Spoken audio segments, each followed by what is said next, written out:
Hello नमस्कार साथियों। स्वागत है आपका हमारे इस यूट्यूब चैनल पर। तो कैसे हो आप सभी? उम्मीद करता हूँ कि सभी अच्छे होंगे और निरंतर अपनी पढ़ाई में व्यस्त होंगे। चलिए दोस्तों, हम आपके लिए 16वां मॉडल पेपर लेकर आ चुके हैं। उम्मीद करता हूँ कि वह 15 मॉडल पेपर आपने पूरी शिद्दत के साथ निकाले होंगे। तो चलिए दोस्तों, शुरुआत करते हैं। परीक्षा पैटर्न पर आधारित है जो कि आपका कुल मॉडल पेपर होने वाला है। इसमें दोस्तों 80 नंबर के आपके कुल राजस्थान जीके और करंट अफेयर से संबंधित क्वेश्चंस रहने वाले हैं। और दोस्तों 40 नंबर के आपके पार्ट बी यानी नगर पालिका अधिनियम से क्वेश्चंस रहने वाले हैं। तो चलिए दोस्तों, शुरुआत करते हैं। और इससे पहले एक मोटिवेशन कोड जो आपको ऊर्जावान बनाएगा, आपके चेहरे पर मुस्कान को लेकर आएगा कि शोर मत कर, अभी गमों की रात है। क्या शोर मत कर, अभी गमों की रात है, महादेव की सौगंध, धज्जियां उड़ा देंगे, बस कुछ ही दिनों की बात है।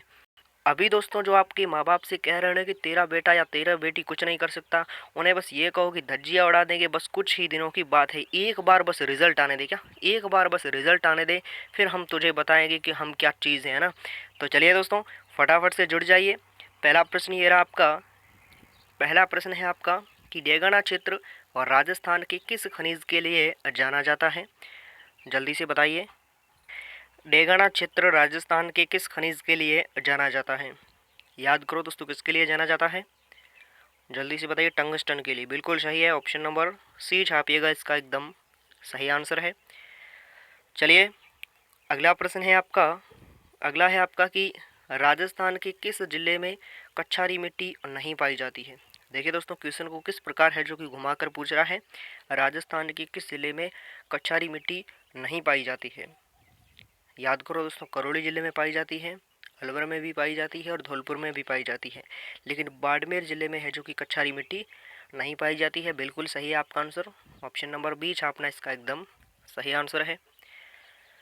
चलिए आगे बढ़ते हैं। तो अगला प्रश्न ये रहा आपका कि राजस्थान में उष्ण मरुस्थलीय जलवायु के लिए कोपेन ने किस कूट का प्रयोग किया?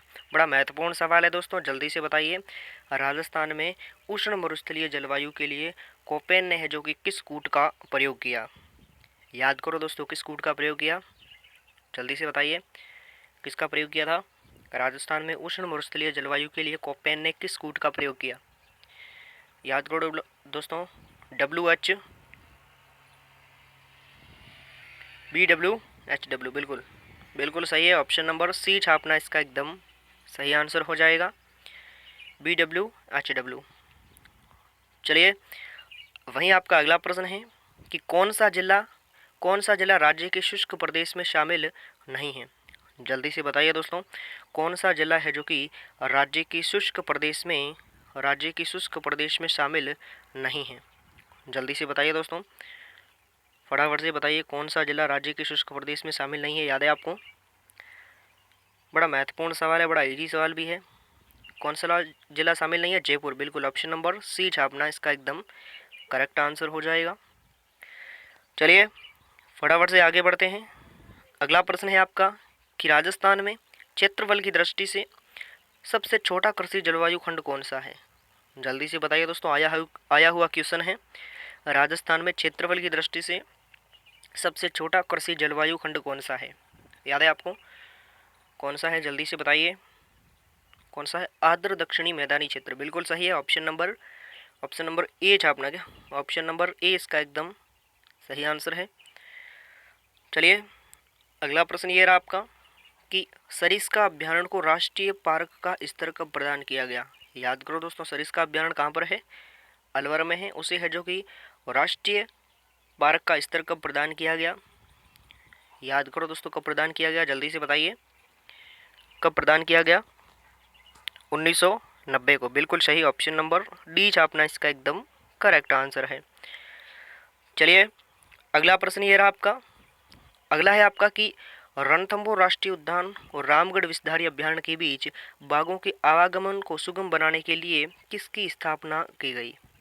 याद करो दोस्तों, रणथंभौर आपका सवाई माधोपुर में हो गया और रामगढ़ विषधारी आपका बूंदी में हो गया। इन अभ्यारण्यों के बीच है जो कि बाघों के आवागमन को सुगम बनाने के लिए किसकी स्थापना की गई? जल्दी से बताइए, किसकी स्थापना की गई? संथाल सागर आखेट निषिद्ध क्षेत्र की। बिल्कुल सही है आपका आंसर। ऑप्शन नंबर बी छापना इसका एकदम सही आंसर है। चलिए अगला प्रश्न ये रहा आपका। अगला है आपका कि जिले के कुल भौगोलिक क्षेत्रफल में वन क्षेत्र का सर्वाधिक प्रतिशत किस जिले में है। क्वेश्चन को थोड़ा सा दोस्तों घुमाकर पूछ रहा है। जिले के कुल भौगोलिक क्षेत्रफल में वन क्षेत्र का सर्वाधिक प्रतिशत किस जिले में है दोस्तों, जल्दी से बताइए। सर्वाधिक वन वाला जिला राजस्थान का उदयपुर है और न्यूनतम वन क्षेत्र वाला जिला है चूरू। लेकिन दोस्तों यहाँ पर पूछ रहा है कि जिले के कुल भौगोलिक क्षेत्रफल में वन क्षेत्र का सर्वाधिक प्रतिशत किस जिले का है, याद करो दोस्तों। किस जिले का, प्रतापगढ़ का। बिल्कुल सही है, ऑप्शन नंबर डी छापना इसका एकदम सही आंसर हो जाएगा। चलिए अगला प्रश्न ये रहा आपका। अगला है आपका कि सात सात नवंबर 1955 को किन क्षेत्रों को आरक्षित घोषित कर शिकार पर रोक लगाई गई। जल्दी से बताइए दोस्तों, 7 नवंबर 1955 को किन क्षेत्रों को आरक्षित घोषित कर शिकार पर रोक लगाई गई। जल्दी से बताइए। केवला देवी पर भी लगाई गई, जयसमंद पर भी, वन विहार पर भी, घना पक्षी अभ्यारण्य पर भी, सरिस्का पर भी। तो ऑप्शन नंबर डी छापना इसका एकदम सही आंसर है। चलिए अगला प्रश्न है आपका कि अगला है दोस्तों आपका कि राष्ट्रीय पशु बाघ के संरक्षण हेतु टाइगर प्रोजेक्ट यानी बाघ परियोजना कब शुरू किया गया। जल्दी से बताइए दोस्तों, राष्ट्रीय पशु बाघ के संरक्षण हेतु टाइगर प्रोजेक्ट की शुरुआत कब की गई। जल्दी से बताइए कब की गई। बड़ा इजी सवाल है दोस्तों, कब की गई। 1 अप्रैल 1973 को। बिल्कुल ऑप्शन नंबर बी छापना इसका एकदम करेक्ट आंसर हो जाएगा। चलिए अगला प्रश्न ये रहा आपका। रत्नागिरी कन्या उपवन कहाँ स्थित है। जल्दी से बताइए दोस्तों, रत्नागिरी कन्या उपवन कहाँ पर स्थित है, याद है आपको। जल्दी से बताइए दोस्तों, रत्नागिरी कन्या उपवन कहाँ स्थित है। कहाँ है दोस्तों, उदयपुर में। बिल्कुल सही है, ऑप्शन नंबर ए छापना इसका एकदम सही आंसर हो जाएगा। चलिए अगला प्रश्न ये रहा आपका। अगला है आपका कि राज्य में राजस्थान वन्य पशु पक्षी संरक्षण अधिनियम 1951 कब लागू किया गया। जल्दी से बताइए दोस्तों, राज्य में राजस्थान वन्य पशु पक्षी संरक्षण अधिनियम कब है जो कि लागू किया गया। जल्दी से बताइए कब लागू किया गया, याद करो दोस्तों। राज्य में राजस्थान वन्य पशु पक्षी संरक्षण अधिनियम 1951 कब लागू किया गया। जल्दी से बताइए। 23 अप्रैल 1951। ऑप्शन नंबर बी छापना इसका एकदम सही आंसर है। चलिए अगला प्रश्न ये रहा आपका। अगला है दोस्तों आपका कि व्यास परियोजना की द्वितीय चरण में किसका निर्माण किया गया, किस बांध का निर्माण किया गया। जल्दी से बताइए दोस्तों, व्यास परियोजना के द्वितीय चरण में है जो कि किस बांध का निर्माण किया गया। याद करो दोस्तों, किसका निर्माण किया गया व्यास परियोजना की द्वितीय चरण में। जल्दी से बताइए किसका निर्माण किया गया। पौंग बांध का। बिल्कुल सही, ऑप्शन नंबर डी छापना इसका एकदम सही आंसर है। चलिए अगला प्रश्न ये रहा आपका।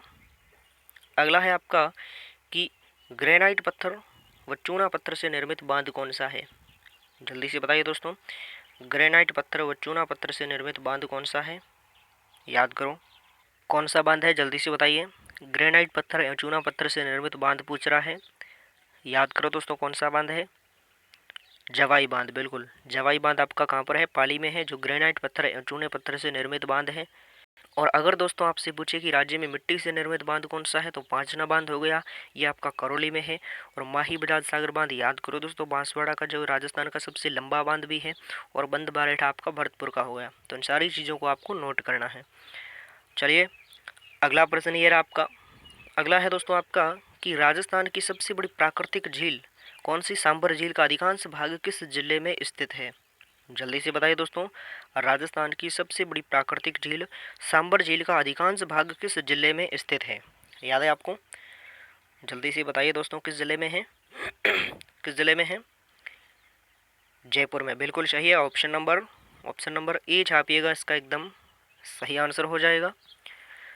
चलिए अगला प्रश्न ये रहा आपका कि तख्त सागर नामक जलाशय राजस्थान के किस जिले में स्थित है। जल्दी से बताइए दोस्तों, बड़ा सिंपल सा सवाल है।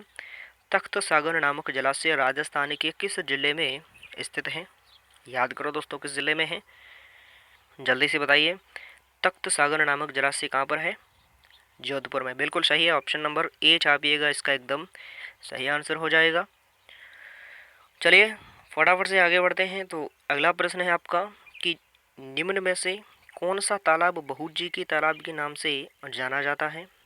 जल्दी से बताइए दोस्तों, कौन सा तालाब है जो कि बहूजी की तालाब के नाम से जाना जाता है। जल्दी से बताइए कौन सा तालाब बहूजी के नाम से जाना जाता है, कौन सा है।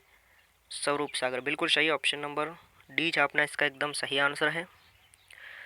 चलिए अगला प्रश्न ये रहा आपका। अगला है आपका कि वह नदी कौन सी है जो राजस्थान की रुडिंत सरिता कहलाती है। जल्दी से बताइए दोस्तों, वह नदी कौन सी है जो राजस्थान की रुडिंत सरिता कहलाती है। जल्दी से बताइए दोस्तों, वह कौन सी नदी है जो राजस्थान की रुडिंत सरिता कहलाती है। कौन सी नदी है, बाणगंगा नदी, बिल्कुल। ऑप्शन नंबर सी छापिएगा, इसका एकदम सही आंसर है। चलिए अगला प्रश्न ये रहा आपका कि घोसुंडा बांध कौन सी नदी पर बना हुआ है। जल्दी से बताइए दोस्तों, घोसुंडा बांध कौन सी नदी पर बना हुआ है। याद करो दोस्तों, याद है आपको, जल्दी से बताइए घोसुंडा बांध किस नदी पर बना हुआ है। गंभीरी नदी नहीं है दोस्तों, किस नदी पर है, बेचड़ नदी पर, बिल्कुल। ऑप्शन नंबर ए छापिएगा। कब बनाया गया, अगर आपसे पूछे डेट तो 1980 में, इसे भी आपको थोड़ा नोट कर लेना है। चलिए अगला प्रश्न ये रहा आपका। अगला है दोस्तों आपका कि बत्तीसी नाला सिंचाई परियोजना किस जिले से संबंधित है। जल्दी से बताइए दोस्तों, बत्तीसी नाला सिंचाई परियोजना का संबंध किस जिले से है। याद करो दोस्तों, किस जिले से है, किस जिले से है दोस्तों, जल्दी से बताइए। सिरोही से है, बिल्कुल। ऑप्शन नंबर ए छापिएगा, इसका एकदम करेक्ट आंसर हो जाएगा। चलिए अगला प्रश्न ये रहा आपका। अगला है दोस्तों आपका कि सिंचाई प्रबंधन एवं प्रशिक्षण संस्थान की स्थापना किसके सहयोग से की गई है। जल्दी से बताइए दोस्तों, सिंचाई प्रबंधन एवं प्रशिक्षण संस्थान की स्थापना किसके सहयोग से की गई। याद है आपको, जल्दी से बताइए दोस्तों, सिंचाई प्रबंधन एवं प्रशिक्षण संस्थान की स्थापना किसके सहयोग से की गई। किसके सहयोग से, अमेरिका के सहयोग से, बिल्कुल सही। ऑप्शन नंबर डी छापना इसका एकदम सही आंसर है। चलिए अगला प्रश्न ये रहा आपका। अगला है आपका कि राज्य में जिप्सम का सबसे अधिक अधिक खनन क्षेत्र, जिप्सम का सबसे अधिक खनन क्षेत्र, जिप्सम का सबसे अधिक खनन किस क्षेत्र में होता है। याद करो दोस्तों, जिप्सम का सबसे अधिक खनन किस क्षेत्र में होता है राजस्थान में। जल्दी से बताइए किस क्षेत्र में होता है। तो जल्दी से बताइए, राज्य में जिप्सम का सबसे अधिक खनन किस क्षेत्र में होता है। किस क्षेत्र में होता है, पश्चिमी क्षेत्र में, बिल्कुल। पश्चिमी और स्थलीय क्षेत्र में होता है। कहाँ पर दोस्तों, बीकानेर ये क्षेत्र में, बीकानेर का जो जामसर क्षेत्र है वहाँ पर होता है। और यहाँ पर है जो कि राजस्थान का सबसे अधिक जिप्सम उत्पादन होता है। कितना दोस्तों जिप्सम खनन यहाँ का है जो कि 90% होता है, इसे भी आपको नोट करना है। और अगर दोस्तों आपसे पूछे कि एस्बेस्टोस खनिज के क्षेत्र सर्वाधिक किस क्षेत्र में है राजस्थान के, तो दक्षिणी भाग में एस्बेस्टोस के खनन क्षेत्र है, इसे भी आपको नोट करना है। लेकिन जिप्सम का सबसे अधिक खनन क्षेत्र पश्चिमी क्षेत्र में है और मुख्य रूप से है जो कि आपका बीकानेर का जामसर क्षेत्र हो गया। चलिए अगला प्रश्न है आपका। अगला है आपका कि सर इतनी जल्दबाजी क्यों कर रहे हो। एक्चुअली में दोस्तों आपके लिए मॉडल पेपर और भी तैयार करने हैं और एग्ज़ाम बहुत आपका नज़दीक आ चुका है, तो फटाफट से आंसर छाप दीजिए। चलिए बताइए कि राजस्थान के नाथरा की पाल क्षेत्र में कौन सा खनिज पाया जाता है। जल्दी से बताइए, राजस्थान के नाथरा की पाल क्षेत्र में कौन सा खनिज पाया जाता है। याद करो दोस्तों, राजस्थान के नाथरा की पाल क्षेत्र में कौन सा खनिज पाया जाता है। नाथरा की पाल कहाँ पर है दोस्तों, जल्दी से बताइए। उदयपुर में हो गई, बिल्कुल। तो इसमें है जो कि कौन सा खनिज पाया जाता है सर्वाधिक, जल्दी से बताइए। लोहा एशक, बिल्कुल। ऑप्शन नंबर ए छापिएगा, इसका एकदम सही आंसर हो जाएगा। चलिए अगला प्रश्न ये रहा आपका कि खनिज की दृष्टि से ग्रीन फायर बेल्ट किसे कहते हैं। जल्दी से बताइए दोस्तों, खनिज की दृष्टि से ग्रीन फायर बेल्ट किसे कहा जाता है। याद है आपको, जल्दी से बताइए, खनिज की दृष्टि से ग्रीन फायर बेल्ट किसे कहा जाता है। किसे कहा जाता है, काला गुमान, अजमेर, बिल्कुल। ऑप्शन नंबर ए छापिएगा, इसका एकदम करेक्ट आंसर है। चलिए अगला प्रश्न ये रहा आपका, अगला है आपका कि राजस्थान में राष्ट्रीय केमिकल्स एंड फर्टिलाइजर्स की स्थापना कहाँ की गई? जल्दी से बताइए दोस्तों, राजस्थान में राष्ट्रीय केमिकल्स एंड फर्टिलाइजर्स की स्थापना कहाँ की गई? याद करो दोस्तों, कहाँ पर की गई? जल्दी से बताइए, कहाँ पर? कपासन, चित्तौड़गढ़। बिल्कुल सही है आपका आंसर। ऑप्शन नंबर ए छापना इसका एकदम सही आंसर है। चलिए, अगला प्रश्न है आपका कि गोट मांगलोद क्षेत्र की खाने किस खनिज के लिए प्रसिद्ध हैं? जल्दी से बताइए, गोट मांगलोद की खाने, गोट मांगलोद क्षेत्र की खाने किस खनिज के लिए प्रसिद्ध हैं? जल्दी से बताइए दोस्तों, गोट मांगलोद क्षेत्र की खाने किस खनिज के लिए प्रसिद्ध है? याद है आपको? किसके लिए प्रसिद्ध है? जिप्सम के लिए। बिल्कुल। गोट मांगलोद कहाँ पर है? नागौर जिले में है। इसे भी आपको थोड़ा नोट कर लेना है। जितने भी दोस्तों ये खनिज वाले महत्वपूर्ण क्षेत्र हैं, महत्वपूर्ण स्थान हैं, इन्हें आपको नोट कर लेना है, क्योंकि एग्जामिनर दोस्तों आपको इनसे मिलान संबंधी क्वेश्चंस पूछ सकता है कि आपका झामर कोटड़ा कहाँ पर है, गोट मांगलोद कहाँ पर है, ठीक है, रामपुर अगूचा कहाँ पर है। इन सारी चीज़ों को आपको नोट कर लेना है। चलिए, अगला प्रश्न है आपका, अगला है आपका कि देश की पहली जैतून तेल की रिफाइनरी कहाँ लगाई गई? जल्दी से बताइए दोस्तों, देश की पहली जैतून तेल की रिफाइनरी कहाँ लगाई गई? याद है आपको? जल्दी से बताइए, कहाँ लगाई गई? याद करो दोस्तों, कहाँ पर? लूणकरण सर। बिल्कुल, बिल्कुल सही है। ऑप्शन नंबर ए छापिएगा, इसका एकदम करेक्ट आंसर है। चलिए, अगला प्रश्न ये रहा आपका, अगला है आपका कि राजस्थान के जिलों का सर्वाधिक व न्यूनतम जनसंख्या घनत्व कितना है? जल्दी से बताइए, राजस्थान के जिलों का, यहाँ पर का में थोड़ा सा स्पेस कर लेना दोस्तों, मिसप्रिंट हो गया है। राजस्थान के जिलों का सर्वाधिक व न्यूनतम जनसंख्या घनत्व, याद करो दोस्तों, सर्वाधिक आपका 195 हो गया और न्यूनतम 17 हो गया। एग्जैक्ट डाटा 2011 के अनुसार है। और दोस्तों यहाँ पर पूछे कि 195 किसका है? जयपुर का है। और 17 है जो कि आपका जैसलमेर का है। तो इसे भी आपको नोट कर लेना है। तो ऑप्शन नंबर बी छापना इसका एकदम सही आंसर है। अगर दोस्तों पिछले एग्जामों की बात करें तो इसमें है जो कि 2011 की जनगणना से संबंधित है जो कि आपके क्वेश्चंस ज़्यादा बन रहे हैं। तो ये आंकड़े भी 2011 की जनगणना के अनुसार है।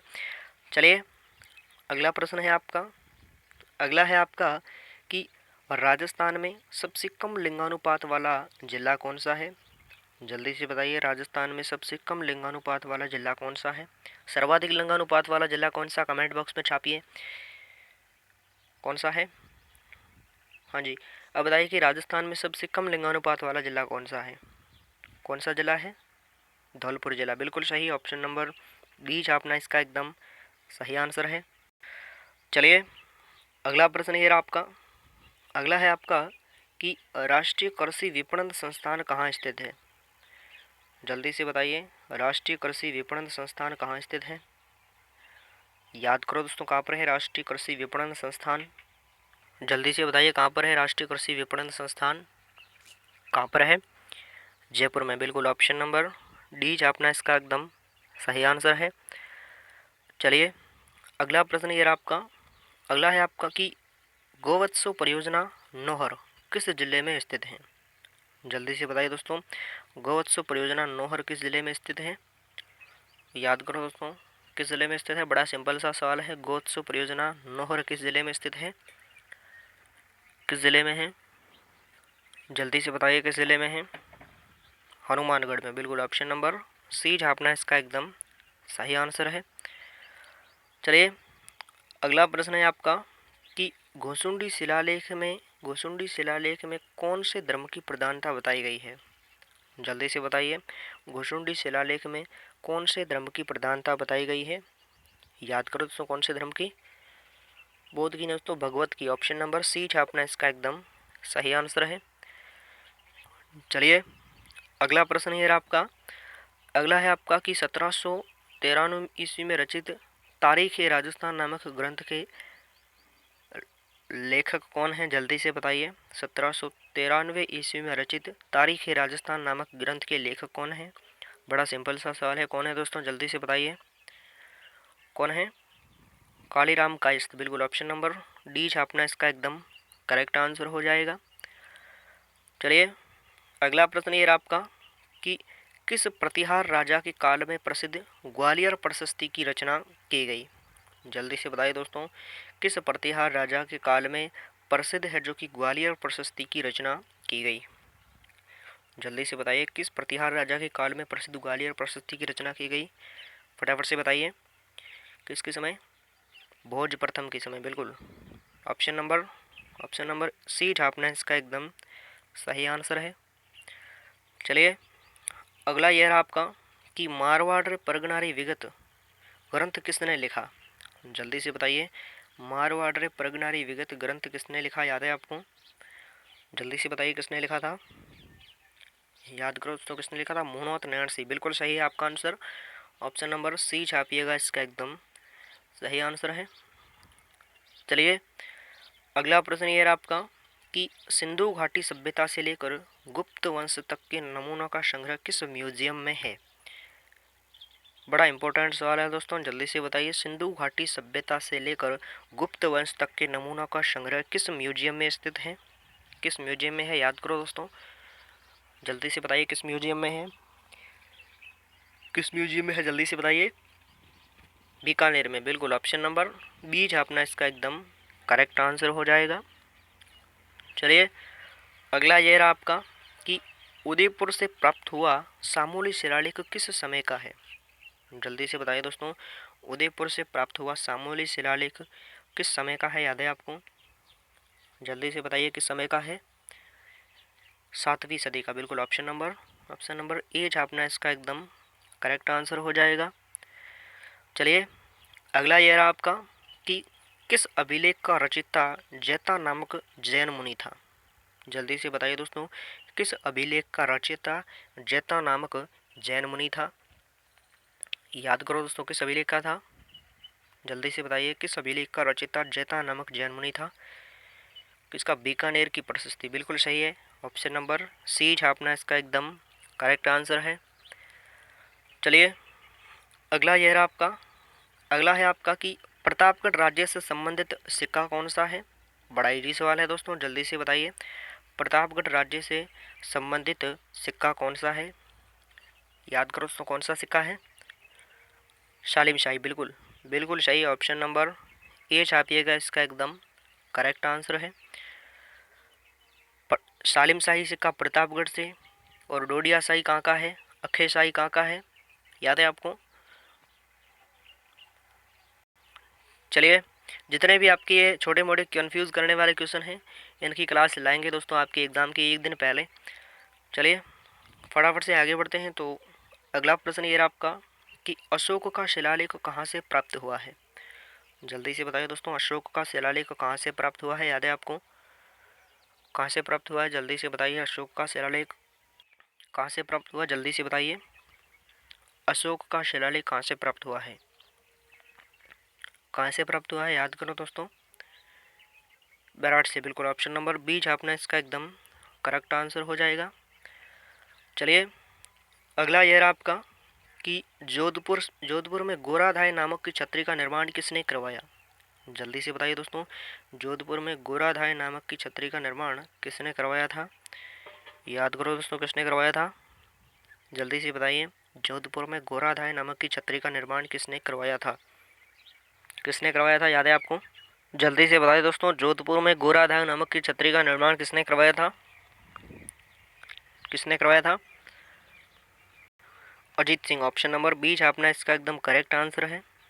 चलिए, अगला ये रहा आपका कि राठौड़ वंश की राठौड़ वंश के राठौड़ वंश के करना ना थोड़ा मिसप्रिंट हो गया है। राठौड़ वंश के राव मालदेव का राज्याभिषेक कहाँ संपन्न हुआ। जल्दी से बताइए, राठौड़ वंश के राव मालदेव का राज्याभिषेक कहाँ संपन्न हुआ, याद है आपको? जल्दी से बताइए, कहाँ पर हुआ, जल्दी से बताइए, कहाँ पर? सोजत में, बिल्कुल। सोजत कहाँ पर है? पाली में, इसे भी आपको थोड़ा ध्यान में रखना है।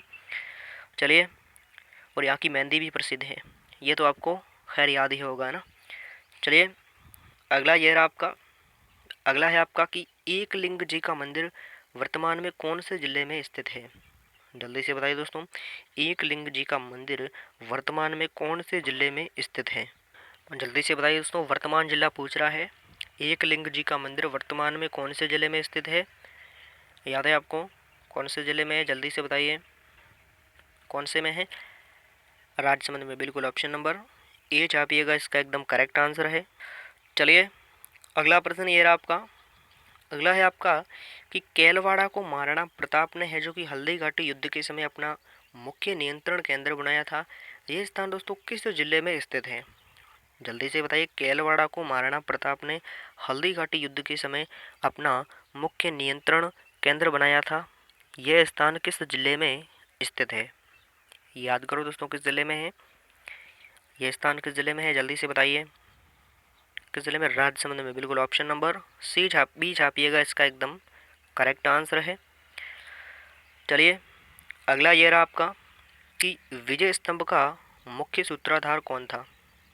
जल्दी से बताइए। विजय स्तंभ का मुख्य सूत्रधार कौन था? याद है आपको? जल्दी से बताइए दोस्तों, विजय स्तंभ का मुख्य सूत्रधार कौन था? कौन था दोस्तों, याद करो।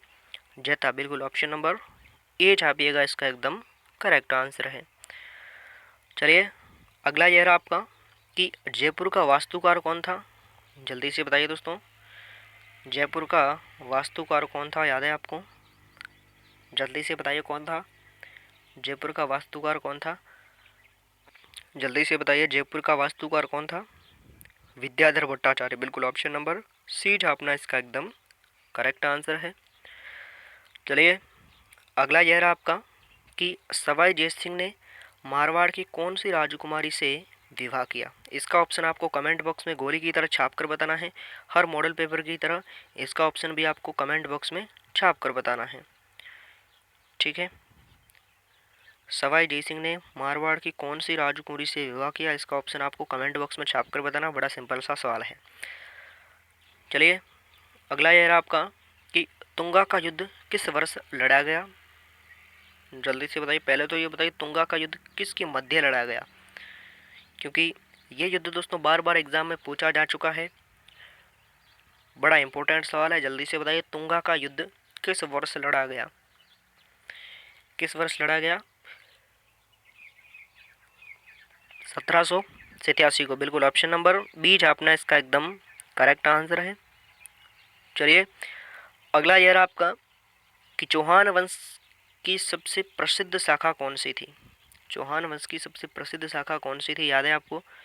जल्दी से बताइए, चौहान वंश की सबसे प्रसिद्ध शाखा कौन सी थी?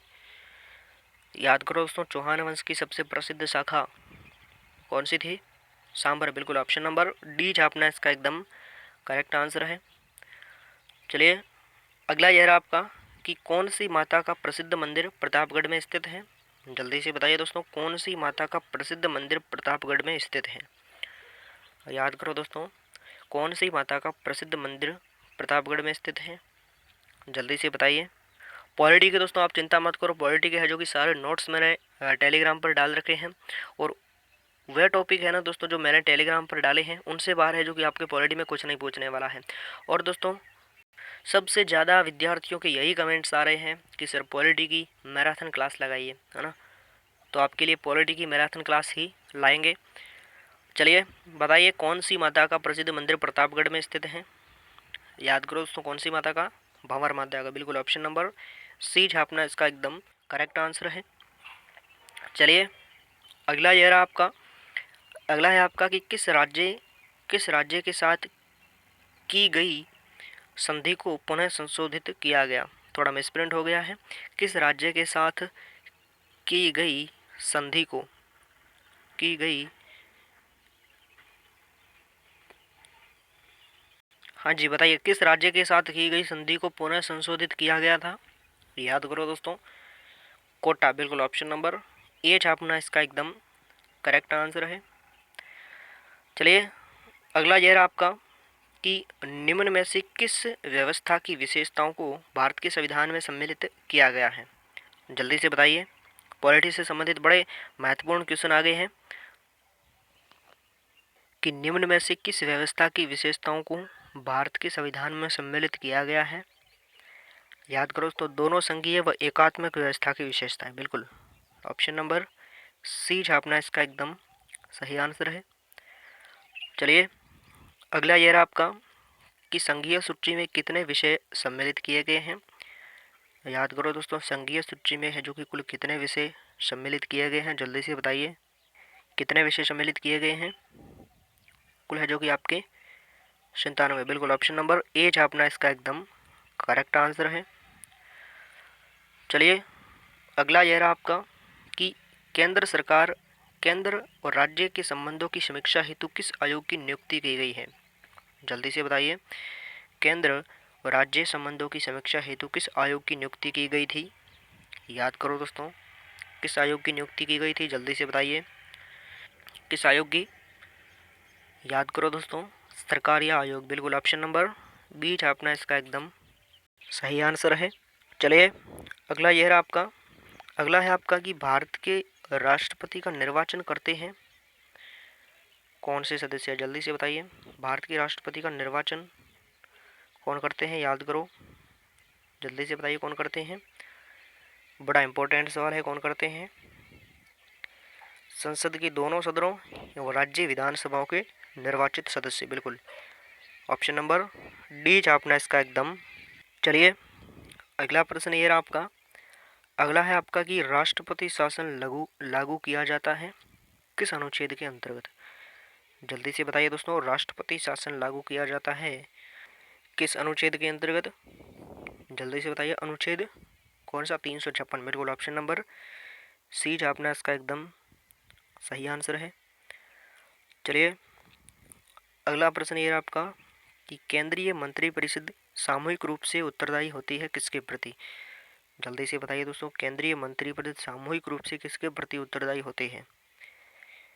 याद करो दोस्तों, किसके प्रति होती हैं, लोकसभा के प्रति। बिल्कुल ऑप्शन नंबर बी छापना इसका एकदम सही आंसर है। चलिए अगला यह रहा आपका, अगला है आपका कि राज्यसभा में कितने व्यक्ति मनोनीत किए जाते हैं। जल्दी से बताइए दोस्तों, राज्यसभा में है जो कि कितने व्यक्ति मनोनीत किए जाते हैं। याद करो दोस्तों, कितने व्यक्ति, कितने व्यक्ति, 12। बिल्कुल ऑप्शन नंबर ए छापना इसका एकदम सही आंसर है। चलिए अगला यह रहा आपका कि सर्वोच्च न्यायालय के मुख्य न्यायाधीश की नियुक्ति की जाती है किसके द्वारा। जल्दी से बताइए, सर्वोच्च न्यायालय के मुख्य न्यायाधीश की नियुक्ति किसके द्वारा की जाती है। याद करो दोस्तों, किसके द्वारा की जाती है, जल्दी से बताइए। सर्वोच्च न्यायालय के मुख्य न्यायाधीश की नियुक्ति कौन करता है, राष्ट्रपति। बिल्कुल सही है, ऑप्शन नंबर डी छापना इसका एकदम सही आंसर है।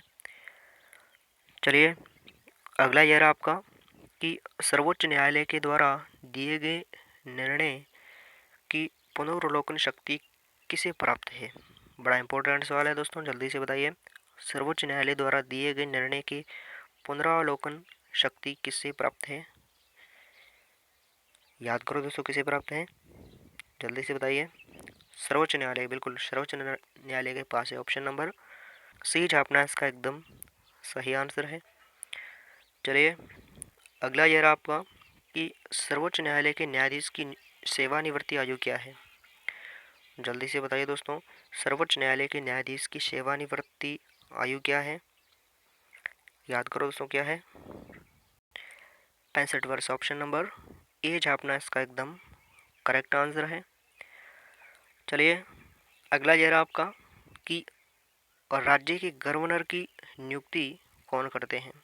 जल्दी से बताइए, और राज्य के गवर्नर की नियुक्ति कौन करते हैं, याद करो जल्दी से, कौन करता है, जल्दी से बताइए कौन करता है, राष्ट्रपति। बिल्कुल ऑप्शन नंबर ए छापना इसका एकदम करेक्ट आंसर है। चलिए अगला प्रश्न है आपका कि राज्य के गवर्नर की आयु आयु राज्य के गवर्नर की आयु नियुक्ति के समय कम से कम कितनी वर्ष होनी चाहिए। जल्दी से बताइए दोस्तों, राज्य के गवर्नर की आयु नियुक्ति के समय कम से कम कितनी होनी चाहिए। याद करो दोस्तों, कितनी होनी चाहिए, कम से कम है जो कि आपकी कितनी, 35 वर्ष। बिल्कुल ऑप्शन नंबर बी छापना इसका एकदम करेक्ट आंसर है। चलिए आगे बढ़ते हैं। तो अगला प्रश्न है आपका कि राज्य कार्यपालिका के संवैधानिक अध्यक्ष कौन होते हैं। याद करो दोस्तों, राज्य के कार्यपालिका के संवैधानिक अध्यक्ष होते हैं, कौन होते हैं, जल्दी से बताइए कौन होते हैं। गवर्नर, बिल्कुल ऑप्शन नंबर सी छापना इसका एकदम करेक्ट आंसर है। हाँ दोस्तों, आपको घुमाने के लिए है, जो कि आपको कंफ्यूज करने के लिए वो गवर्नर है जो कि दे सकता है, तो इसीलिए है जो कि हमने लैंग्वेज में भी थोड़ा चेंज किया है। चलिए, अगला प्रश्न है आपका कि मुख्यमंत्री की नियुक्ति कौन करते हैं। जल्दी से बताइए दोस्तों, मुख्यमंत्री की नियुक्ति कौन करते हैं, याद है आपको? जल्दी से बताइए दोस्तों, मुख्यमंत्री की नियुक्ति कौन करते हैं? कौन करते हैं? गवर्नर, बिल्कुल ऑप्शन नंबर डी छापना इसका एकदम करेक्ट आंसर है। चलिए, अगला यह रहा आपका कि राज्य विधानसभा का नेता कौन होता है। याद करो दोस्तों, राज्य विधानसभा का नेता कौन होता है, जल्दी से बताइए। राज्य विधानसभा का नेता कौन होता है, याद है आपको? जल्दी से बताइए। मुख्यमंत्री, बिल्कुल ऑप्शन नंबर बी छापना इसका एकदम करेक्ट आंसर है। चलिए, अगला है आपका कि राज्य के गवर्नर किसके प्रसाद पर्यटन पर किसके प्रसाद पर्यटन पद पर बने रहते हैं। जल्दी से बताइए, राज्य के गवर्नर किसके प्रसाद पर्यटन पद पर बने रहते हैं। याद करो दोस्तों, राष्ट्रपति के प्रसाद पर्यटन पर, बिल्कुल ऑप्शन नंबर बी छापना इसका एकदम करेक्ट आंसर है। चलिए, अगला यह रहा आपका कि राज्य विधान परिषद का गठन होता है किसके द्वारा। जल्दी से बताइए, राज्य विधान परिषद का गठन होता है किसके द्वारा? निर्वाचक मंडल द्वारा, बिल्कुल बिल्कुल सही, ऑप्शन नंबर बी छापना इसका एकदम करेक्ट आंसर है। चलिए, अगला है आपका अगला है कि निम्न में से किस राज्य में विधान परिषद नहीं है। जल्दी से बताइए, निम्न में से किस राज्य में विधान परिषद नहीं है। तो राजस्थान में, ऑप्शन नंबर ए छापना इसका एकदम करेक्ट आंसर हो जाएगा। चलिए, अगला है आपका अगला प्रश्न है कि राज्य विधानसभा द्वारा पारित धन विधेयक कितनी अवधि में विधानसभा द्वारा पारित हो जाना चाहिए। जल्दी से बताइए दोस्तों, राज्य विधानसभा द्वारा पारित धन विधेयक कितनी अवधि में है जो कि विधान परिषद द्वारा पारित हो जाना चाहिए। कितनी अवधि? 14 दिन की, बिल्कुल ऑप्शन नंबर बी छापना इसका एकदम करेक्ट आंसर है। चलिए, अगला प्रश्न है आपका कि उच्च न्यायालय के मुख्य न्यायाधीश की नियुक्ति कौन करते हैं। जल्दी से बताइए दोस्तों, उच्च न्यायालय के मुख्य न्यायाधीश की नियुक्ति कौन करता है, याद करो दोस्तों। कौन करता है? राष्ट्रपति, बिल्कुल बिल्कुल ऑप्शन नंबर ए छापना इसका एकदम करेक्ट आंसर है। चलिए, अगला प्रश्न है आपका कि राजस्थान एसोसिएशन ऑफ स्पाइसेज यानी राष्ट्र द्वारा 28 व 29 जनवरी 2023 को आयोजित 2 दिवसीय राष्ट्रीय मसाला बिजनेस मीट 2023 का जयपुर में उद्घाटन किसके द्वारा किया गया। जल्दी से बताइए, एक बार क्वेश्चन को फिर पढ़ लीजिए कि राजस्थान एसोसिएशन ऑफ स्पेस राष्ट्र द्वारा 28 व 29 जनवरी 2023 को आयोजित 2 दिवसीय राष्ट्रीय मसाला बिजनेस मीट 2023 का जयपुर में उद्घाटन किसके द्वारा किया गया। किसके द्वारा किया गया, जल्दी से बताइए। किसके द्वारा? ओम बिरला, बिल्कुल ऑप्शन नंबर सी छापना इसका एकदम सही आंसर है। चलिए, अगला है आपका कि पश्चिमी क्षेत्र सांस्कृतिक कला केंद्र द्वारा दिए जाने वाले किस पुरस्कार की राशि को बांटकर नहीं दिए जाने की घोषणा इसके स्थायी अध्यक्ष कलराज मिश्र ने की। जल्दी से बताइए, पश्चिमी क्षेत्र सांस्कृतिक कला केंद्र द्वारा दिए जाने वाले किस पुरस्कार की राशि को बांटकर नहीं दिए जाने की घोषणा इसके स्थायी अध्यक्ष कलराज मिश्र ने की। जल्दी से बताइए, कौन सा पुरस्कार था, याद करो दोस्तों। कोमल कोठारी लाइफ टाइम पुरस्कार, बिल्कुल ऑप्शन नंबर सी छापना इसका एकदम सही आंसर है। चलिए, अगला प्रश्न ये रहा आपका कि राजस्थान शिक्षा विभाग के अतिरिक्त मुख्य सचिव जिन्हें वर्ल्ड बुक ऑफ रिकॉर्ड की तरफ से अवार्ड मिला है, कौन है दोस्तों? जल्दी से बताइए, राजस्थान शिक्षा विभाग के अतिरिक्त मुख्य सचिव कौन है जिन्हें है जो कि वर्ल्ड बुक ऑफ रिकॉर्ड की तरफ से अवार्ड मिला है। किसे मिला है, तो जल्दी से बताइए किसे मिला? पीके गोयल, बिल्कुल ऑप्शन नंबर ए छापना इसका एकदम सही आंसर है। चलिए, अगला प्रश्न है आपका कि राजस्थान का देश में कृषि क्षेत्र में सौर ऊर्जा पंप संयंत्र स्थापित करने में कौन सा स्थान है। जल्दी से बताइए, राजस्थान का देश में कृषि क्षेत्र में सौर ऊर्जा पंप संयंत्र स्थापित करने में राजस्थान का देश में कौन सा स्थान है, याद है आपको? पहला स्थान, बिल्कुल ऑप्शन नंबर ए छापना। इसमें तो आप बड़े माहिर हो, है ना। अगर दोस्तों कोई दूसरा राज्य दे रखा हो तो वो नहीं, डायरेक्ट तुक्के में राजस्थान। और स्थान पूछे तो भाई अपना तो पहला ही स्थान होगा ना। ऐसे दो क्वेश्चनों में आप बड़े माहिर रहते हो। चलिए अगला प्रश्न है आपका। अगला है आपका कि राजस्थान सामाजिक सुरक्षा पेंशन योजना के लाभार्थियों को सत्यापन करवाने के लिए किस मोबाइल ऐप को लॉन्च किया गया? जल्दी से बताइए दोस्तों, राजस्थान सामाजिक सुरक्षा पेंशन योजना के लाभार्थियों को सत्यापन करवाने हेतु किस मोबाइल ऐप को लॉन्च किया गया है? याद करो दोस्तों, किसको? कैसे आपको? राज एसएसपी, बिल्कुल। ऑप्शन नंबर ए अपना इसका एकदम करेक्ट आंसर है। चलिए अगला यह रहा आपका। खेलो इंडिया यूथ गेम में उदयपुर के तैराक युग चेलानी ने कुल कितने पदक जीते हैं? जल्दी से बताइए दोस्तों, खेलो इंडिया यूथ गेम में उदयपुर के तैराक युग चेलानी ने कुल कितने पदक जीते हैं? याद करो दोस्तों, कुल है जो कि कितने पदक? 5 पदक, बिल्कुल सही। ऑप्शन नंबर सी छापना इसका एकदम करेक्ट आंसर है। चलिए अगला ये रहा आपका कि श्री सत्य इंदिरा फाउंडेशन की ओर से किसे है जो कि best of the year award प्रदान किया गया? जल्दी से बताइए दोस्तों, श्री सत्य इंदिरा फाउंडेशन की ओर से किसे है जो कि best of the year award प्रदान किया गया? याद करो दोस्तों, किसे प्रदान किया गया? डॉक्टर नरेंद्र भूषण सिंह, बिल्कुल। ऑप्शन नंबर ए छापना इसका एकदम सही आंसर है। चलिए अगला प्रश्न है आपका कि मेहरानगढ़ ट्रस्ट की ओर से 10वां उस्ताद गुलाब खान अचीवमेंट अवार्ड किसे प्रदान किया गया? जल्दी से बताइए दोस्तों, मेहरानगढ़ ट्रस्ट की ओर से 10वां उस्ताद गुलाब खान अचीवमेंट अवार्ड किसे प्रदान किया गया? याद करो दोस्तों, किसे प्रदान किया गया? हंसराज हंस को, बिल्कुल। ऑप्शन नंबर सी छापना इसका एकदम सही आंसर है। चलिए अगला है आपका कि राजस्थान राज्य वीर तेजाजी कल्याण बोर्ड का गठन किया गया, अध्यक्ष सहित कितने सदस्य हैं? याद करो दोस्तों, अध्यक्ष सहित कुल कितने सदस्य हैं? कितने हैं जल्दी से बताइए? 9 सदस्य, बिल्कुल सही आपका आंसर। ऑप्शन नंबर सी छापना इसका एकदम करेक्ट आंसर है।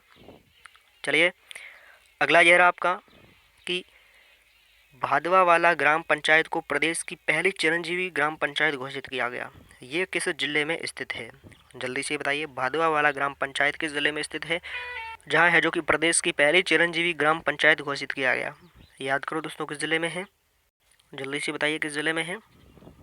श्री गंगानगर जिले, बिल्कुल। ऑप्शन नंबर सी छापना इसका एकदम करेक्ट आंसर है। चलिए अब हम चलते हैं पार्ट बी की ओर, देखते हैं कितने क्वेश्चंस आपके पार्ट बी में सही होते हैं। तो पार्ट बी से संबंधित क्वेश्चन ये रहा आपका। प्रश्न है दोस्तों आपका कि किस मतदान केंद्र के लिए किसी वाहन को किराए पर लेने के संदर्भ में निम्न में से क्या एक भ्रष्ट आचरण है? एक बार फिर से पढ़िए क्वेश्चन को कि किस मतदान केंद्र के लिए किसी वाहन को किराए पर लेने के संदर्भ में निम्न में से क्या एक भ्रष्ट आचरण है? याद करो दोस्तों, क्या है? उम्मीदवार के परिवार के लिए वाहन, या दोस्तों उम्मीदवार के एजेंट के लिए वाहन, या मतदाताओं के लिए वाहन, या स्वयं उम्मीदवार के लिए वाहन। कौन सा ऑप्शन करेक्ट है? ऑप्शन नंबर सी, बिल्कुल, मतदाताओं के लिए वाहन। ऑप्शन नंबर सी छापना इसका एकदम सही आंसर है। चलिए अगला प्रश्न है आपका कि राजस्थान नगरपालिका अधिनियम 2009 की कौन सी धारा निर्वाचक याचिका से संबंधित है? जल्दी से बताइए, राजस्थान नगरपालिका अधिनियम 2009 की कौन सी धारा निर्वाचक याचिका से संबंधित है? कौन सी धारा? जल्दी से बताइए, कौन सी धारा? धारा 31, बिल्कुल। ऑप्शन नंबर डी छापना इसका एकदम करेक्ट आंसर है। चलिए अगला ये रहा आपका कि इनमें से है जो कि कौन सा एक हृदय योजना का उद्देश्य नहीं है? जल्दी से बताइए, इनमें से कौन सा एक हृदय योजना का उद्देश्य नहीं है? याद करो दोस्तों, कौन सा ये नहीं है? कौन सा नहीं है? स्वच्छता है, शहरी नियोजन है, विरासत संरचनाओं का संरक्षण है। तो रोजगार नहीं। ऑप्शन नंबर सी छापना इसका एकदम करेक्ट आंसर है। चलिए अगला ये रहा आपका कि इंदिरा गांधी शहरी रोजगार गारंटी योजना के विषय में कार्यों हेतु सामग्री व मजदूरी का व्यय किस अनुपात में होता है? जल्दी से बताइए, किस अनुपात में होता है? याद करो दोस्तों, किस अनुपात में होता है? किस अनुपात? 75:25, बिल्कुल। ऑप्शन नंबर सी छापना इसका एकदम करेक्ट आंसर है। चलिए अगला यह रहा आपका कि राजस्थान नगर पालिका अधिनियम की धारा 75 में उल्लेख है किसका? याद करो दोस्तों, राजस्थान नगर पालिका अधिनियम की धारा 75 में किसका उल्लेख है? किसका उल्लेख है? याद करो दोस्तों, नगरीय भूमि के अभिलेखों का संधारण। बिल्कुल ऑप्शन नंबर बी छापना इसका एकदम करेक्ट आंसर है। चलिए अगला है आपका कि प्रत्येक जनगणना के बाद नगर पालिका में सीटों को पुनः अवधारण किसके द्वारा किया जाएगा? बड़ा महत्वपूर्ण सवाल है, जल्दी से बताइए। प्रत्येक जनगणना के बाद नगर पालिका की सीटों का है जो कि पुनः अवधारणा किसके द्वारा किया जाएगा? याद करो दोस्तों, किसके द्वारा किया जाएगा? और राज्य सरकार के द्वारा। बिल्कुल ऑप्शन नंबर ए छापना क्या? ऑप्शन नंबर ए इसका एकदम करेक्ट आंसर है। चलिए अगला ये रहा आपका कि यदि सरकार को किसी गैर संवैधानिक निकाय के लिए किसी भूमि की आवश्यकता हो तो उसके लिए मूल्य क्या होना चाहिए? जल्दी से बताइए दोस्तों। यदि सरकार को किसी गैर संवैधानिक निकाय के लिए किसी भूमि की आवश्यकता है तो उसके लिए मूल्य क्या होना चाहिए? याद करो दोस्तों, मुआवजा और विकास लागत प्लस 20% है ना। ऑप्शन नंबर डी छापना क्या? ऑप्शन नंबर डी इसका एकदम करेक्ट आंसर है। चलिए अगला प्रश्न ये रहा आपका कि जनवरी के उस पहले दिन को क्या कहा जाता है जिसमें है जो कि निर्वाचक रोल तैयार व संशोधित किया जाता है? नगर पालिका की बड़ी महत्वपूर्ण भाषा है, जल्दी से बताइए।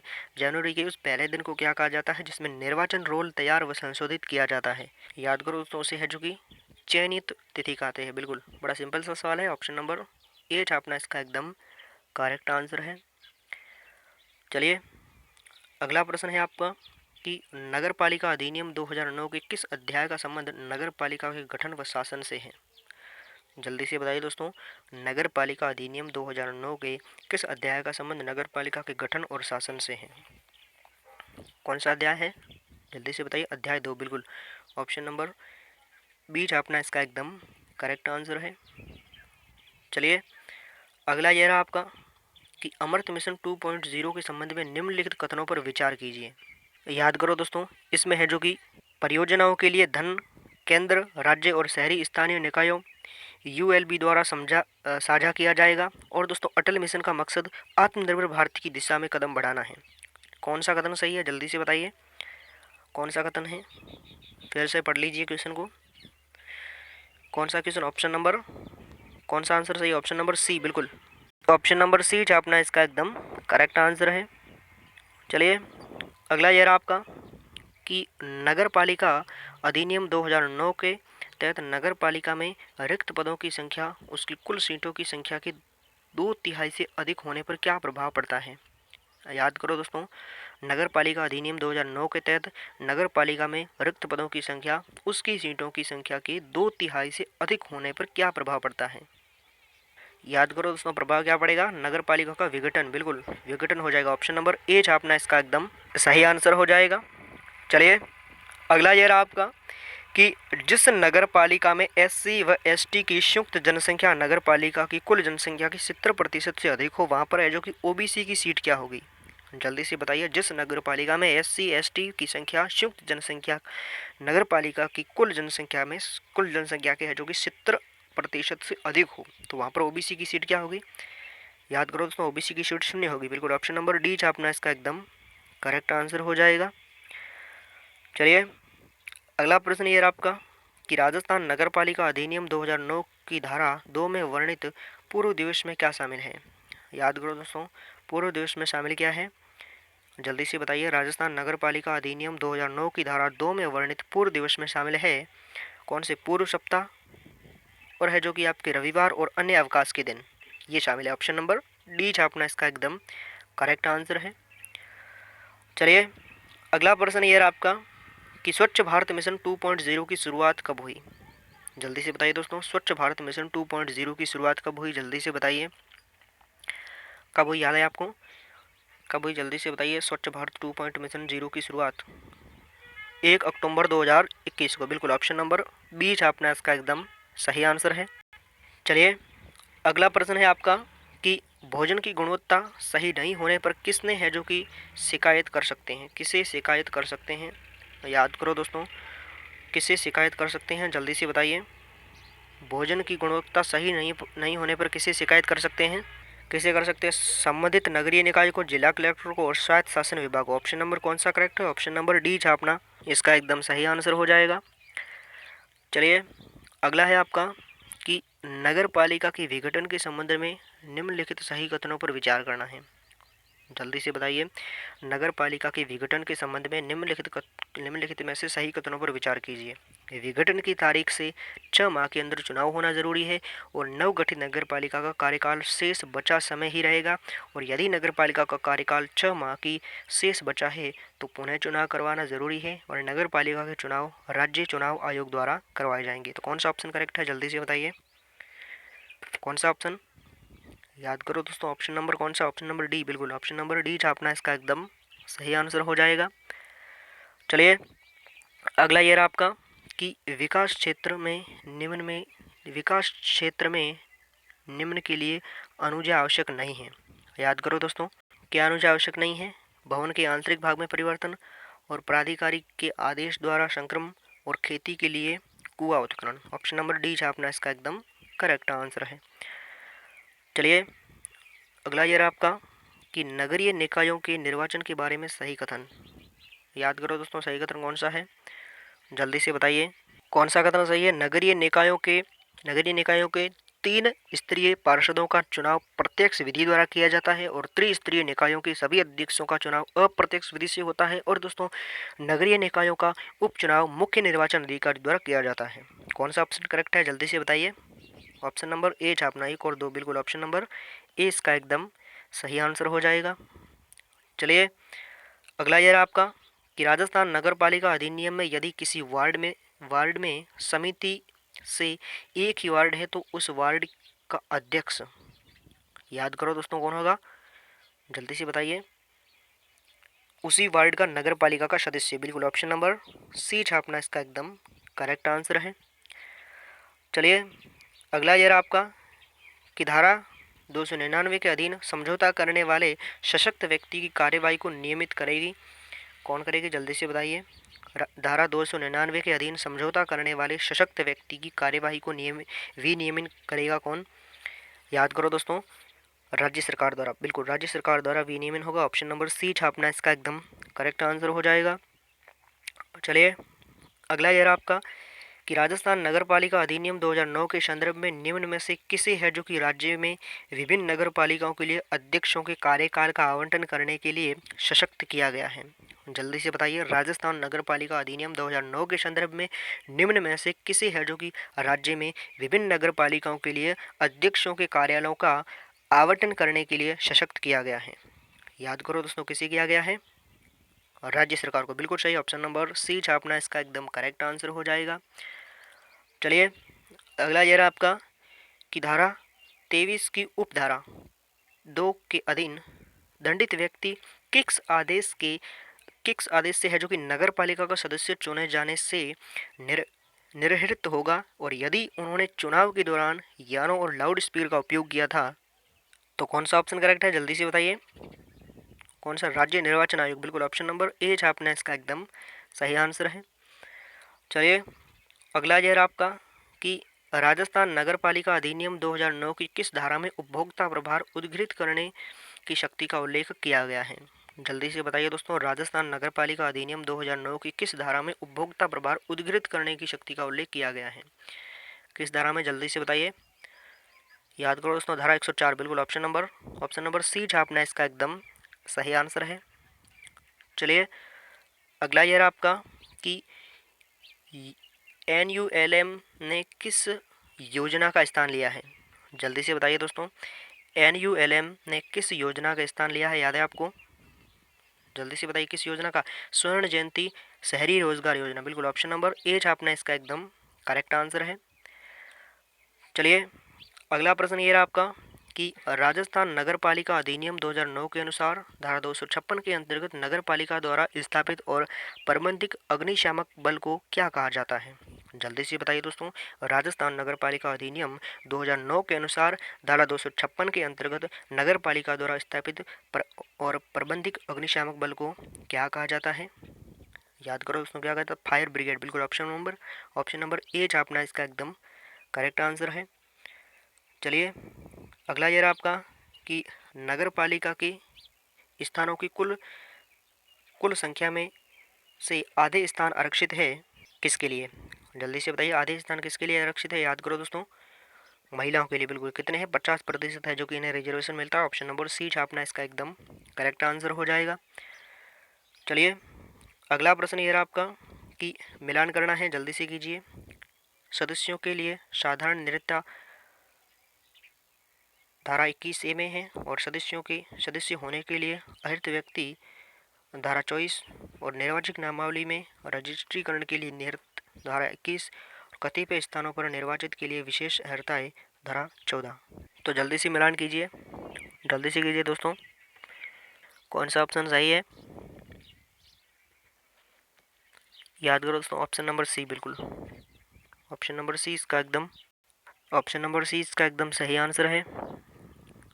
चलिए अगला प्रश्न ये रहा आपका कि 30 नवंबर 2022 तक इंदिरा गांधी शहरी रोजगार गारंटी योजना में है जो कि कुल कितने मानव दिवस सृजित किए गए हैं? जल्दी से बताइए दोस्तों। इसका ऑप्शन भी आपको कमेंट बॉक्स में छाप कर बताना है। पार्ट ए के लिए भी आपके लिए एक क्वेश्चन छोड़ा गया और पार्ट बी के लिए है जो कि आपका क्वेश्चन ये है। इसका ऑप्शन आपको कमेंट बॉक्स में गोली की तरह छाप कर बताना है। चलिए अगला है आपका कि अमृत योजना के बारे में निम्न में से कौन से कथन सही है? अमृत और स्मार्ट सिटी मिशन आपसे जुड़े हुए हैं और अमृत मिशन स्मार्ट शहरों को विकसित करने की नींव रखेगा। ऑप्शन नंबर सी छापना इसका एकदम सही आंसर है। चलिए अगला है आपका कि योजना की मंजूरी प्रक्रिया का क्रम बताना है आपको, जल्दी से बताइए। पहले है जो कि योजना प्रारूप तैयार करना, या दोस्तों राज्य सरकार के पास भेजना, या सुझाव अपेक्षा आमंत्रित करना, या सुझाव अपेक्षा पर विचार करना, या राज्य सरकार द्वारा अनुमोदन। कौन सा ऑप्शन करेक्ट है? जल्दी से बताइए कौन सा ऑप्शन, जल्दी से बताइए कौन सा ऑप्शन है? ऑप्शन नंबर बी, बिल्कुल ऑप्शन नंबर बी छापना इसका एकदम सही आंसर है। चलिए अगला ये रहा आपका कि प्रत्येक विकास योजना उसके विपरीत किए जाने के बाद अनुमोदन के लिए नगर पालिका को किसके द्वारा प्रस्तुत की जाती है? जल्दी से बताइए दोस्तों, प्रत्येक विकास उसके परिवर्तित किए जाने के बाद अनुमोदन के लिए नगर पालिका को किसके द्वारा प्रस्तुत की जाती है? किसके द्वारा? जल्दी से बताइए किसके द्वारा? मुख्य नगर पालिका अधिकारी, बिल्कुल ऑप्शन नंबर सी छापना इसका एकदम सही आंसर हो जाएगा। चलिए अगला ये रहा आपका कि राजस्थान अपमिश्रण निवारण अधिनियम किस वर्ष लागू किया गया? बड़ा महत्वपूर्ण सवाल है दोस्तों, जल्दी से बताइए। राजस्थान अपमिश्रण निवारण अधिनियम किस वर्ष लागू किया गया? किस वर्ष लागू किया गया? याद करो 1954 को। ऑप्शन नंबर बी छापना इसका एकदम करेक्ट आंसर है। चलिए अगला है आपका कि करों के लिए भूमि भवन आदि पर दायित्व है, किस धारा के अंतर्गत है जो कि दायित्व होगा? याद करो दोस्तों, धारा कौन सी है? धारा 140, बिल्कुल ऑप्शन नंबर ए छापना इसका एकदम सही आंसर है। चलिए अगला प्रश्न है आपका कि राजस्थान नगर पालिका अधिनियम के अनुसार नगर पालिका सदस्य संविदा में अपना हित अर्जित करता है तो दंड स्वरूप का प्रावधान क्या है? जल्दी से बताइए। राजस्थान नगर पालिका अधिनियम के अनुसार नगर पालिका सदस्य संविदा में अपना हित अर्जित करता है तो दंड का प्रावधान क्या है? याद करो दोस्तों, क्या है? 5,000 रुपये, बिल्कुल ऑप्शन नंबर सी छापना इसका एकदम सही आंसर है। चलिए अगला है आपका कि शहरी निकायों यानी 74वां संविधान संशोधन के लिए राज्य वित्त आयोग का प्रावधान किस अनुच्छेद के अंतर्गत किया गया है? जल्दी से बताइए किस अनुच्छेद के अंतर्गत? अनुच्छेद 243 वाई, बिल्कुल ऑप्शन नंबर ए छापना इसका एकदम सही आंसर है। चलिए अगला ये रहा आपका, अगला है आपका कि स्टाम्प शुल्क पर कर की दर स्टाम्प शुल्क के कितने प्रतिशत से अधिक नहीं होनी चाहिए? जल्दी से बताइए कितने से अधिक नहीं होनी चाहिए? 10% से अधिक नहीं होनी चाहिए, बिल्कुल ऑप्शन नंबर डी छापना इसका एकदम सही आंसर है। चलिए अगला है आपका कि परियोजना घोषणा की तारीख से कितने समय के भीतर है जो कि नगर पालिका प्रारूप तैयार करेगी? जल्दी से बताइए दोस्तों, प्रारूप परियोजना घोषणा की तारीख से कितने समय के भीतर नगर पालिका प्रारूप तैयार करेगी? कितने समय के भीतर? याद करो दोस्तों, 12 माह के भीतर, बिल्कुल ऑप्शन नंबर सी छापना इसका एकदम सही आंसर है। चलिए अगला है आपका कि अगला है आपका कि रूढ़ सिक्कों के बारे में सही कथन कौन सा है, जल्दी से बताइए। याद करो दोस्तों, 2015 के इसका नाम है जो कि रूफिड्स को से बदलकर रूढ़ सिक्कों कर दिया। और रूढ़ सिक्कों का गठन 2004 में शहरी संस्था के रूप में किया गया। और रूढ़ सिक्कों शहरी क्षेत्रों में पेयजल और सीवेज इंफ्रा सुविधा प्रदान करती है। जल्दी से बताइए कौन सा ऑप्शन करेक्ट है। याद करो दोस्तों, ऑप्शन नंबर बी, बिल्कुल ऑप्शन नंबर बी अपना इसका एकदम सही आंसर है। चलिए अगला प्रश्न ये रहा आपका। अगला है आपका कि NULM के घटक ESTP के तहत नए प्रवेशकों के लिए प्रशिक्षण न्यूनतम कितने घंटों का होगा। जल्दी से बताइए कितने घंटों का होगा, याद है आपको। याद करो दोस्तों कितने घंटों का होगा, जल्दी से बताइए कितने घंटों का होगा। 50, 100, 120 और 200, बिल्कुल ऑप्शन नंबर डी अपना इसका एकदम सही आंसर है। चलिए वहीं आपका लास्ट प्रश्न है कि क्रेडिट लिंक्ड सब्सिडी के माध्यम से वहनीय आवास योजना के तहत EWS लाभार्थियों को 6 लाख रुपए तक कितने ब्याज अनुदान किया जाएगा। जल्दी से बताइए दोस्तों कितना ब्याज अनुदान किया जाएगा। याद करो दोस्तों कितना, 6.5%, बिल्कुल 6.5%, ऑप्शन नंबर ए छापना इसका एकदम करेक्ट आंसर हो जाएगा। ठीक है दोस्तों, ये हो गई आज की हमारी क्लास। कैसी लगी आपको और कितने आपके क्वेश्चन सही हुए हैं, जल्दी से कमेंट बॉक्स में छाप कर बता देना। और आज के क्वेश्चन बड़े महत्वपूर्ण क्वेश्चन थे दोस्तों, एक बार आप इन्हें फिर पढ़ना। इसकी PDF मैं डाल दूंगा टेलीग्राम पर। वीडियो के डिस्क्रिप्शन में टेलीग्राम का लिंक दे रखा है, वहाँ से आप टेलीग्राम से जुड़ जाना। वहाँ पर है जो कि मैं इसकी PDF डाल दूंगा। और हम आपके लिए जल्द ही लेकर आ रहे हैं पॉलिटी की मैराथन क्लास। ठीक है दोस्तों, ध्यान रखिएगा अपना, खुश रहिएगा, मस्त रहिएगा और सम्मान कीजिएगा अपने माँ बाप का, अपने बड़े बुजुर्गों का। मिलता हूँ एक अगली क्लास में, तब तक के लिए लगातार पढ़ते रहिए। और अब आपका एग्ज़ाम बहुत नज़दीक है, तो कम से कम दोस्तों आप 15 घंटे तो ज़रूर पढ़े, है ना। कम से कम दोस्तों 15 घंटे तो ज़रूर पढ़ना चाहिए आपको। ठीक है दोस्तों, धन्यवाद, जय हिंद, ऑल द बेस्ट।